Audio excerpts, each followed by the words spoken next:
everybody.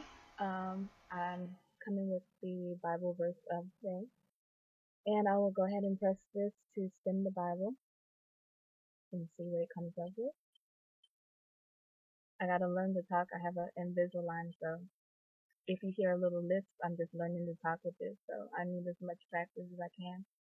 But anyway, the verse comes to Psalms 116, 1 through 2, if you saw it. And let's see, the Holy Bible. Let me open that up and get right to it. Psalm 116. Okay, 1 through 2. Okay, I'm gonna read the whole thing, then go through specific verses, and let's see what it says. Psalm 116. Psalm is an old chapter, the Old Testament, and like I said before, Psalms and Proverbs is the best to read in the Old Testament because it has so much valuable information. And 116, chapter 1 and 2. Okay, so let me just read it. I love the Lord for hearing me. It doesn't have any title, but it says, I love the Lord for hearing me, for listening to my prayers. Yes, he paid attention to me, so I will always call to him whenever I need help. Death's ropes were around me. The grave was closing in on me. I was worried and afraid. Then I called on the Lord's name. I said, Lord, save me. The Lord is good and merciful. Our God is so kind. The Lord takes care of helpless people. I was without help and he saved me. My soul relaxed. The Lord is caring for you. Lord, you saved my soul from death. You stopped my tears. You kept me from falling. I will continue to serve the Lord in the land of the living. I continued believing even when I said, I am completely ruined. Yes, even when I was upset and said, there is no one I can trust. What can I give the Lord for all he has done for me? He saved me, so I will give him a drink offering, and I will call on the Lord's name. I will give the Lord what I promised. I will go in front of all his people now. Very dear to the Lord are the lives of his followers. He cares when they face death. Lord, I am your servant. Yes, I am your slave, as my mother was. You set me free from the chains of death. I will give you a thank offering. I will call on the Lord's name. I will stand before the gathering of his people and give the Lord what I promised. I will do this in Jerusalem in the courtyards of the Lord's temple. Praise the Lord. And as I've said before, Psalms is just a book of a lot of songs. It's mainly written by David because he was a song master. He liked to always write poems and more. So it's usually him who's doing the writing. And this person was just saying that I'm in a lot of trouble. I don't have anybody to help me. I don't know where to go for help. Death's ropes are right near me. It seems like I'm about to die. I have no hope. He was worried. He was afraid. And then through all that worry, I guess he forgot to call on God's name, but he came to a point where he's like, why am I worried? Let me call on God's name. And I asked him to save me. And the Lord is so good and merciful, and he's so kind that he takes care of helpless people. And he was without help, but God saved him. That's the whole gist of the whole message. So let's get to and that's the same for you and me. Sometimes we like to take things in our own hands, or we're just going about in our daily routines and things happen, and we get ourselves into some trouble, and we're like, how in the world can I get out of this? What can save me? What can help me? And instead, what happens is we forget to call on God. And if we do call on God, we can realize that, oh, God's here for us. He can help us and more. We don't have to worry. We don't have to put all that pressure on us. I was reading something yesterday, just watching old shows. I like to watch Fred Sanford, Sanford and Son. And I was reading something where it showed how Fred Sanford died. And that's the kind of thing that's here.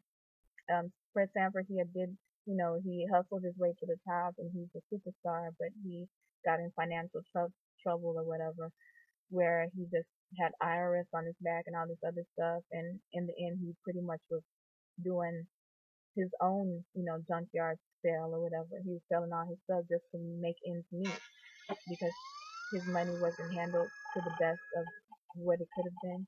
So At the end of his life, the way he died, I never knew this. He was in an interview with this man, what do you call him, Robin Leach. He does the lifestyle of the rich and famous. If you don't know about that show, it's just a show where they come and do stories on people who are rich and famous, almost like Quiz on MTV, how that used to come on. But he was interviewing him, and in the interview, somebody stepped in to interrupt the interview to ask Fred Sanford to come and do something that was minuscule, not very important, and pretty much the question kind of lowered his status during his interview. It's in the midst of his interview, and somebody just asked him almost something equal to, "Hey, come sweep the floor," or something like that. And since he was in such a financial bind, then the producers of his show that he was on, they were just treating him almost like any kind of way, making sure that he doesn't make any extra requests or anything or get high and mighty because he's some superstar. They want to try to keep him in this place like, oh, you don't forget that you really need this job because you are actually in debt to everyone. So don't get too high and mighty. So while he's in his rich and famous interview, I guess they try to make him remember, hey, you're not rich and famous. Hey, get over here and sweep this floor. But anyway, that embarrassed him because he was somebody who had some, kind of a high pride, and that kind of embarrassed him, and he couldn't go off on them like he usually would go off in the past with people. He had to really humble himself, so he just really went along with it. And when he walked away to get up to go where they were telling him to go, then he had a heart attack or something wrong with his heart. So that shows you that you can put all that stress on you, and stress is not good. They do studies all the time, on worry, on stress, how that affects your body. Just go ahead and release all that and put it on God, because God's the one who can take care of all that. He's the creator of the world, and he can position things to help you get out of whatever predicament you're in. So that was the whole thing. The whole gist of this is that while you're sitting there worried in yourself, while you're worried, I've been talking all day.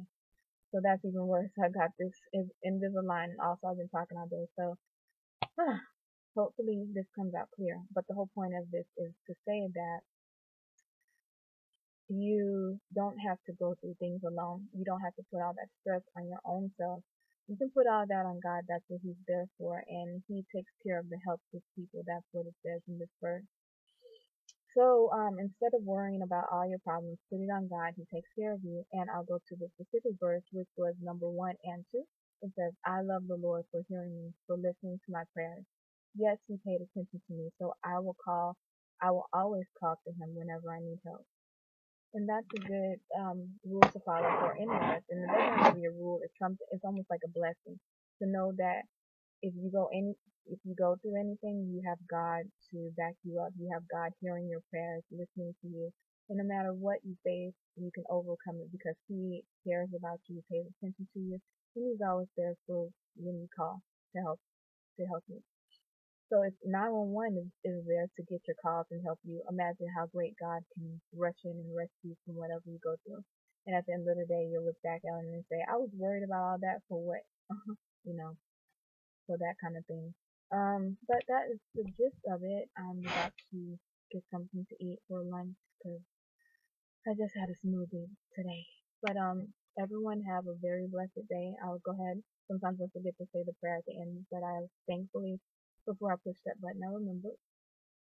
Our Father who art in heaven, holy is your name. Your kingdom come, and your will be done on earth as it is in heaven. Give us this day our daily bread, and forgive us our debts as we forgive those who have debts against us. And lead us not into temptation, but deliver us from evil. For yours is the kingdom, power, and glory forever and ever. In Jesus' mighty name, amen. Everyone have a very blessed day, and just be positive. Know that God's there for you. Amen.